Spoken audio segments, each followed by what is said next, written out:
Hello everyone, today we're going to do something a bit different. We're going to do patch rundown. We're going to take advantage of the newly released patch with Briar to make overall catch of how the meta and the game is going to be like currently for the next 2 weeks coming up to Worlds. The biggest things that we should highlight coming into this patch is there were some really good nerfs, some really good buffs, but mainly that the things that were really strong in the previous patch didn't get much of a big tweak.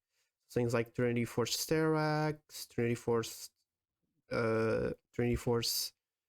Shojin Sterak's is still really good and very, very optimal in many champions in the top lane. Um, Supports didn't get that much difference in attention, neither did any carries. So at the end of the video of the patch rundown, I'll show a more concise tier list of what I believe right now is like a pretty okay state of the game in terms of tier list. It's not perfect. I think some champions could be differently positioned, but I think it will work nicely as like a layman's visual guide to like what champion is strong or what they're most likely to find in the games and how to counter it, and what might feel more comfortable to play or dominate the meta the most right now. So without further ado, we're gonna start by Briar. So Briar's release right now is going abysmal. She's on a 29% win rate that I believe is misguided. Not only because a lot of players just didn't read what she does, so they have no idea how her W interacts with her kit. Her own champion design makes it so that if you don't know how to play her, she will be punished severely. So it is very natural that Briar right now is in a very terrible spot. Although, looking at her kit and seeing the numbers and the effects of everything, I believe she is currently one of the best junglers in the game. Now, this might change depending on buffs and nerfs that Riot usually does at the beginning of patches,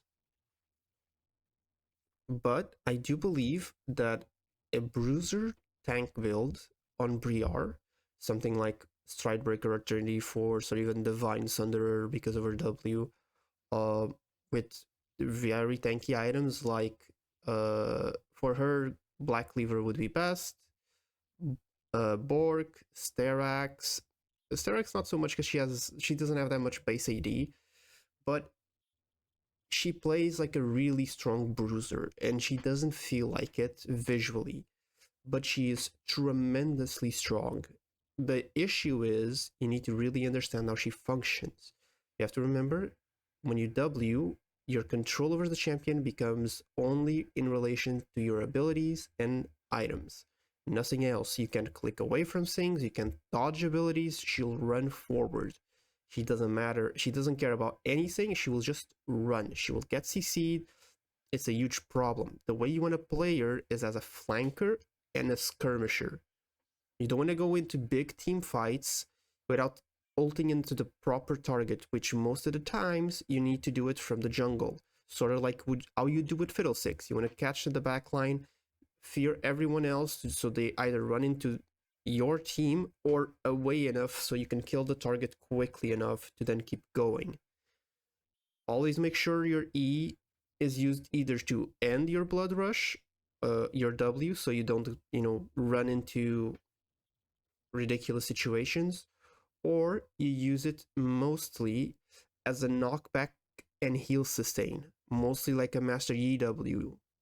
Okay, the amount of HP that you get off of it is huge and should be utilized to the best of her abilities. In terms of maxing, you want to max W first, then E, then Q. The redirection and the stun does not really increase, so putting points in Q is mostly useless.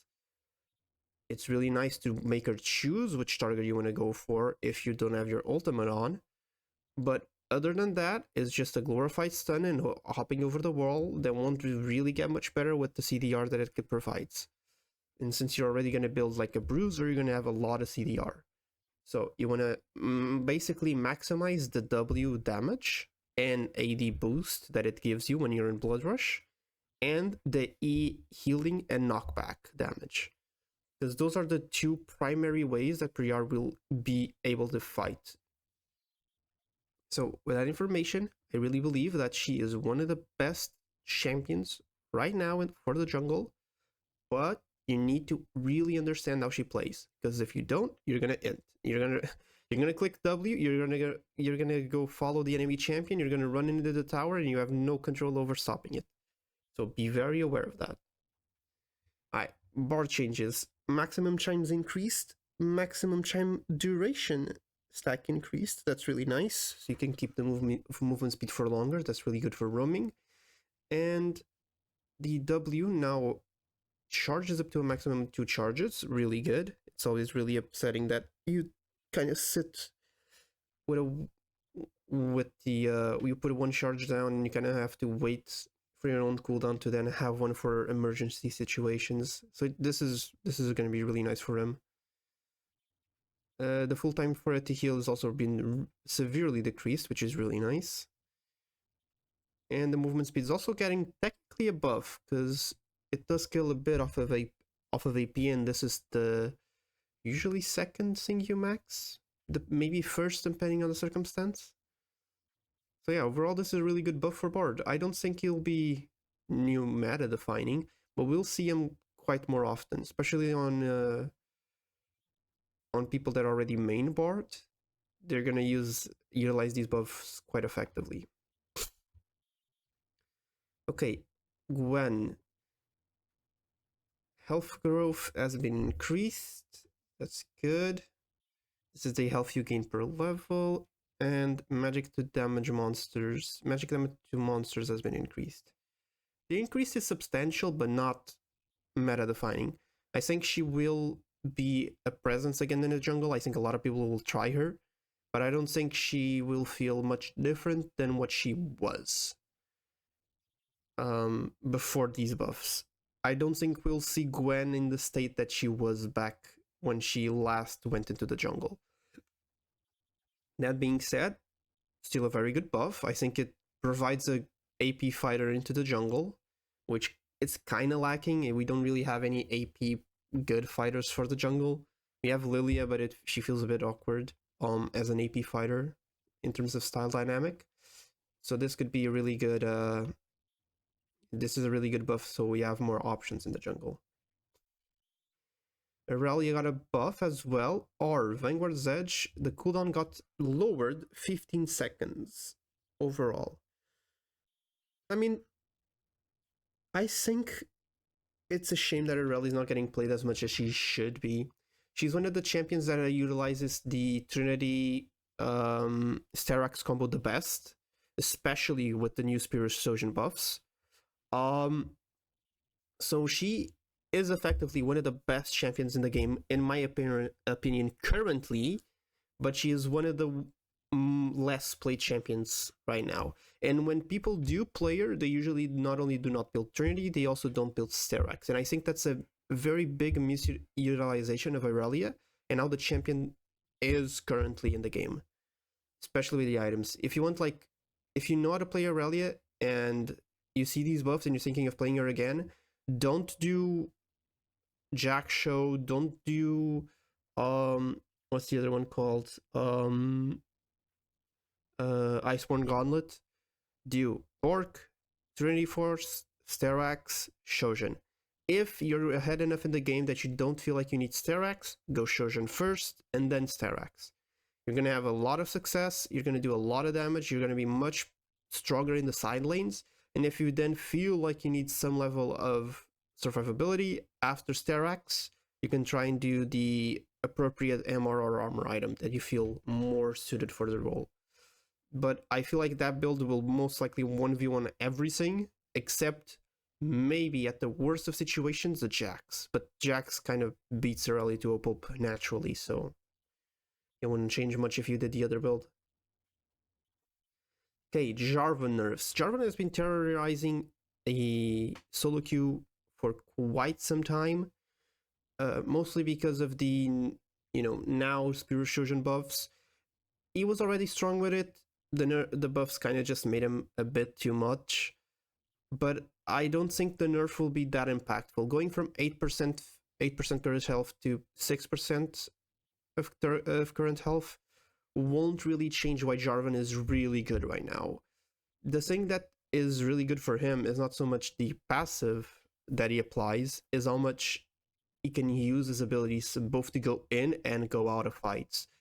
He has an incredible amount of mobility, which is immediately connected to CC and a lot of damage.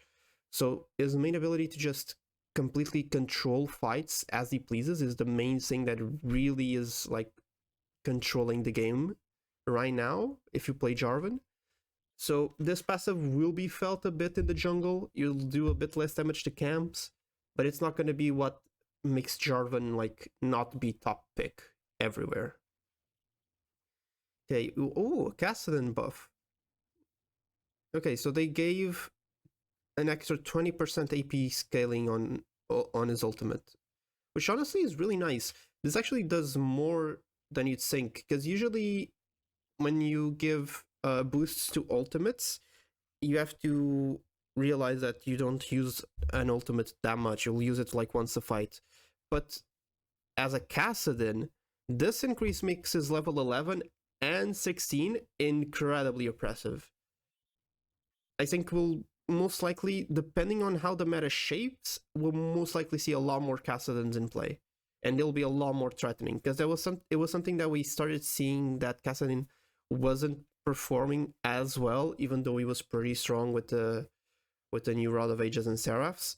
But I think with this buff, he might just truly contend with like going to like A to B tier. He might just make it and make a solid run to being a really good champion in mid lane.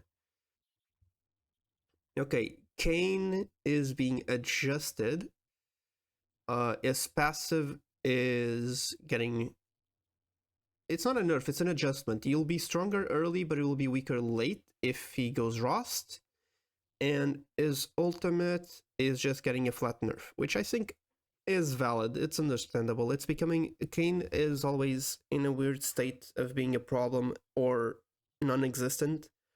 I think this is a good balance of what makes Rost really good, but I wonder if they'll eventually take a look at Shadow Assassin and how they can change him a bit, because he's also dominating the current jungle meta quite hardly. So we'll see how that goes, but I think for Ross, this is a good place to start to like dampen his viability. Cannon. So in terms of Cannon, I think his buffs to reduce his energy cost on E to a flat 80 at all ranks is incredibly potent. It means that he doesn't need to max this ability to get this benefit, and since it already stays at level 1, he basically just gains 20 energy at every time he uses this until level 18, actually, because it's the last ability he uses. Like, this is a pretty good buff for him. It won't do miracles, but it's a really good buff. And then lowering the cooldown on his ultimate for level 11 and 16 also is really good for him, as it allows it to be a much bigger playmaker in the game. So overall, it's not damage buffs, but utility-wise for Cannon, this will make him much more viable in the game, especially at the pro levels of play. I think we'll start seeing him like every so often. Okay, Rel movement speed decrease. It's substantial. I don't think it will change her condition in the game. I think it will hurt her a bit, but the situations where this movement speed will be effective at what it will not be effective because of this buff are negligible. So it's like she's gonna stay in the same place. It's something. It's definitely a nerf. It will be less movement speed, but it won't change how she will approach the game, or she will be approached in the game. Okay, Senna buffs. Her critical hit a critical strike ratio reduction no longer reduces critical strike damage by 8.5%. Okay, so this is a huge buff to Senna. This is genuinely insanely strong because this allows her to do Infinity Edge again. She can now build crit again and be a monster. And her W now afflicts everyone with her passive, so she can soul reave off of everyone that she ensnares. Senna might just... I think we're gonna see a lot of Senna. This is very dangerous by Riot. So whenever Senna gets really strong, she gets strong. She doesn't... It completely dominates the bot lane, and she is a massive presence in it. She was already being quite good, and I think this will top her off a bit too much. I think we're gonna start seeing a lot more Senna lanes again, and I think her... If you play Senna, you should go back to it. These buffs will change the way you want to build Senna. I don't think you're gonna do the lethality Ginsu's idea. Maybe you still want that, but given that you got such a big buff to critical strike, maybe you'll go Infinity or some other item. I'm not quite sure, I'll have to check. But I think this is a much bigger buff than Riot were intending it to be, and I'm kind of curious to see how it will develop. Okay, W shield on Thresh has been increased. This is really nothing. In all honesty, this is like you don't really use W for the shield. It's like a little bonus you get, but it's truly meaningless. Like maybe you'll save someone every blue moon because you have a little bit extra from the soul, but it's nothing that grandiose. Little nerfs to Tryndamere, both on his health growth and on his base attack damage, which is fair. The last buffs they gave to him were really strong, made better Tryndamere players better, and made the champion have a lot more skill expression at a micro level. And I think toning down the abilities that he has now is correct. I think he's still pretty good. I don't think we're going to stop seeing Tryndamere, but it's a step in the right direction, and I think over time Tryndamere will level out at a decently good play rate and win rate. But I still think it will be higher than like people would give Tryndamere credit for. Because I do think he's like a much better champion than people think. Xayah, base stats, base health decreased and health growth increased. So she lost 30 health at the start of the game, but she gains 5 per level. So after 6 levels, this is a buff. So I guess you want to like... So you kind of suffer a bit more early, but if you get to level 6, you're even as you'll be the same as you were before, and then post level 6 you'll be better than you were before, and a lot more you'll be more tanky. Okay. And Blade Caller's cooldown has been increased at early levels. Okay. Now this has some impact on some of her matchups until level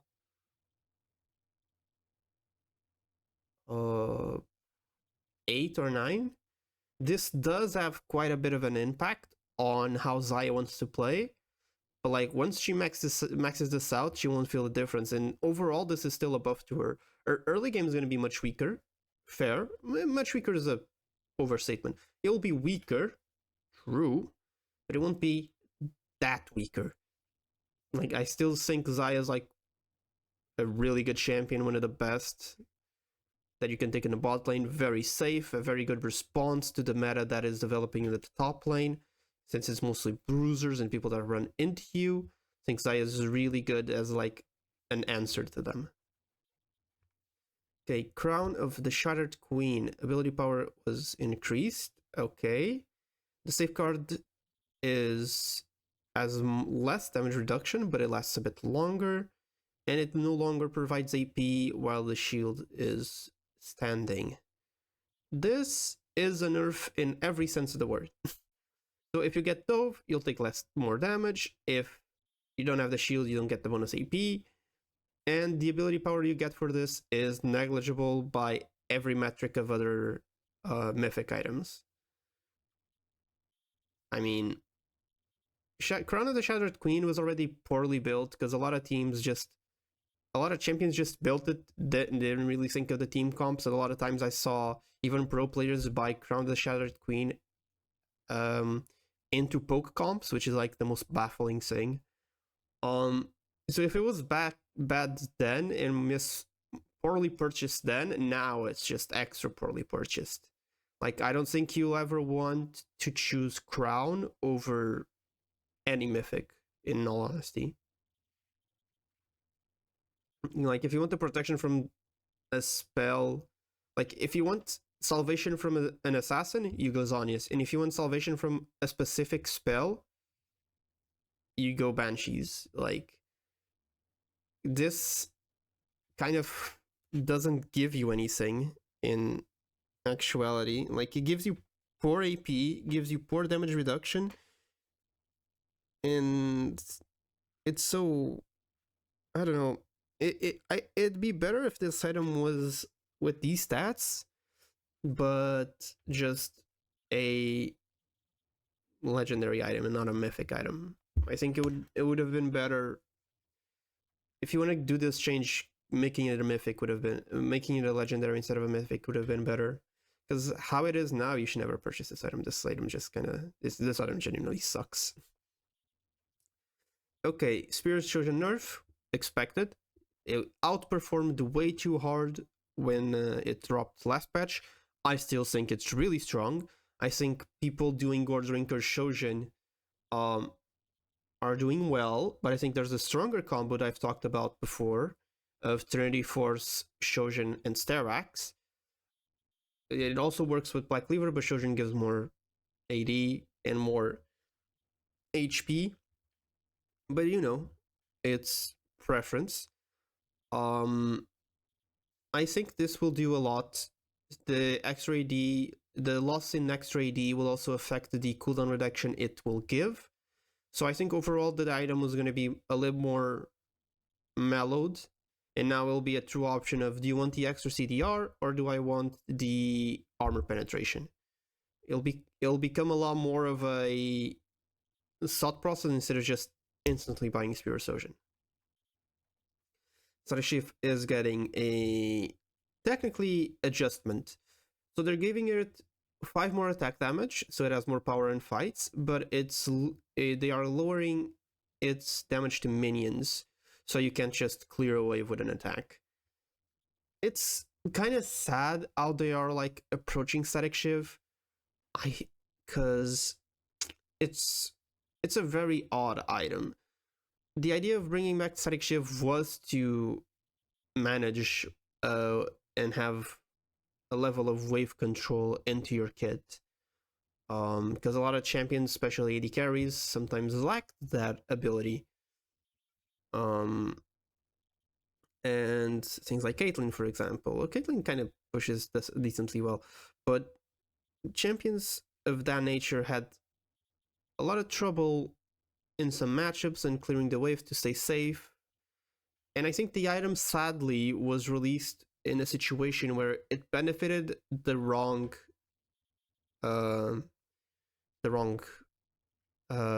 champions. And even if it didn't, the public perception was that it did. And so things like LeBlanc was really popular, Ari, like everyone and their mother was utilizing it. Without genuinely not either needing it or being relative to what the item is intended for. I think I understand the direction they are going for, but I think it will put Static Shiv in a spot where it's not going to be used. Because if you're building Static Shiv for the damage, then you should, build Stormrazor or Kraken. And if you're building it for the wave clear, it will now give so little wave clear that it now becomes a question of like, is it worth that wave clear?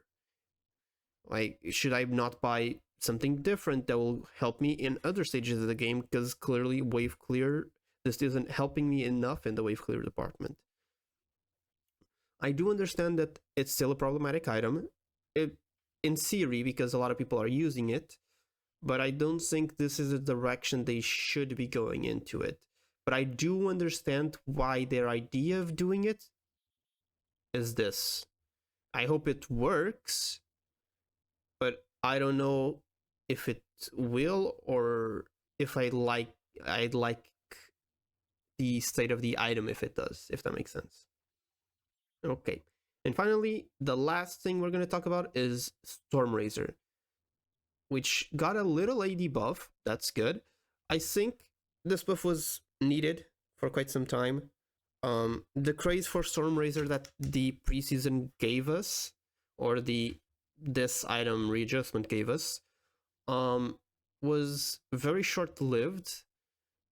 It was warranted, but very short-lived. And I think giving it some power back to like give power to some specific matchups in the bot lane, things like Jhin, Lucian, I'd say Caitlyn can utilize it really well as well, will definitely change up a bit of the meta in the bot lane. I think this item is going underutilized, and I think this little boost will kind of show up some AD carries that can utilize it well, but I can't truly predict how effective this change will be due to how a lot of the lane states are currently. So yeah, bigger winners of this patch, I would have to say, are Senna for sure. Senna is 100% the biggest winner of the patch. She's gonna utilize this a ton, and I can't wait to see what kind of builds will be developed to utilize this as much as possible.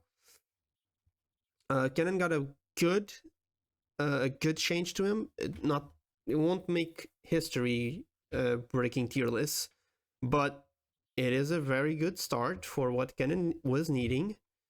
And I think Kassadin is another one that gained a ton of these changes. I think the meta will solidify itself a bit more right now. I think we won't see much changes to what is really strong and what's really weak. I think most of the champions like Irelia, Gwen, and Kassadin and Senna will be more viable, but I don't think things like Rel, Jarvan, and Kayn will disappear for what happened. And I'm really excited to see how much Briar will grow as time goes on. So I'm just gonna leave here a little snippet of the tier list I created. I wanted to make sure that I included as many champions as I could and as much variety and difference that I could. For example, Zyra jungle I think is really fun. I think it's really a lot stronger than people give credit it for, especially with the way currently the meta is just run into the opponents. Things like Jarvan, Aatrox, Darius, Camille, and Silas said Kiana. So I feel like having the ability to play Zyra in a very calm, collected way, where you farm up, get your 2-item power spike of Liandry's allies, and you just completely dominate the game, is very accessible. She does have she does have some issues in regard that she needs to be well practiced, especially for jungling. You need to understand how you position your plants and how you utilize them so they do as much damage as possible. But overall, I think she's an amazing champion right now that is going very underutilized. I think Irelia for the top lane is also very underutilized, and I can't wait to see if people will start playing it a lot more with the Trinity build. I think it will change the perspective of Irelia players a ton if they do. In terms of mid lane, I think it's one of the best states it's been so far. A lot of champions are extremely strong on it. So if you like mid lane and you play a champion, it's most likely extremely viable. You shouldn't be needing to be afraid of it. I think there is one champion that I feel is being highly considered as a good champion, but I kind of don't understand too well why, which is Vex. I think she's much weaker than the stats that you can see online will tell you, because they rank her as like one of the best laners right now, and in all honesty, it could be a response to how the meta is, but I don't think it's an accurate, true response to what it is. On the opposite side of it, I think Annie is much stronger than people give it credit for, because she was completely dominating the meta. The only thing that changed was like 5 base damage, which is like neglectable at best. She's going to be extremely powerful. She's still quite an amazing champion, and I think people got bored of her, which is understandable. But I think if you sleep on her and if you practice her and play her right now, she will undoubtedly be a lot better than people will give it credit for. In terms of bot lane, the meta isn't changing quite. The meta isn't really changing. You might see a bit more Jhin and Caitlyn now because of the Stormrazor buff. Kai'Sa might feel a bit slightly weaker because of the static nerf, but overall, reality is Ashe, Tristana, and Kai'Sa completely dominate the bot lane in an unparalleled fashion. And it's not even like close to any of the others. Like, they win it by a long shot. If you do the Kai'Sa build, remember to do Liandry's instead of Ludens. For the love of all that is holy, don't do Guinsoo's unless you really need to be the AD damage dealer. Don't do Guinsoo's, and don't do AD. It's not worth it. W spamming is way too strong right now. Enjoy it and abuse it. And in terms of support, things won't really change much. I think Bard and Senna will be on the rise. I think Senna will be extremely powerful, but I'm not quite sure how long it will take for people to actually take into account the changes and how they will be played on her. So it might take a bit before people effectively use Senna to her new abilities. But I do think she is definitely A to S tier, even on AD carry, if you do Senna a Senna lane. I didn't put it in the tier list on that aspect because I think it's something very specific you should do with the duo. You can't just like blindly pick it solo and like expect your support to understand what you're meant to do, what he's meant to do, right? So in that sense, I think has a support and is a bit better because it won't be as disruptive to the AD carry, as if Senna is the AD carry will be a lot disruptive to the support. If you do want to play Senna as an AD carry though, I'd say the best champion for her to play next to you is Cho'Gath. It's incredibly oppressive, incredibly strong, and you land 1 Q with Senna, Cho'Gath's Q is 100% guaranteed to land, and the enemies are just dead.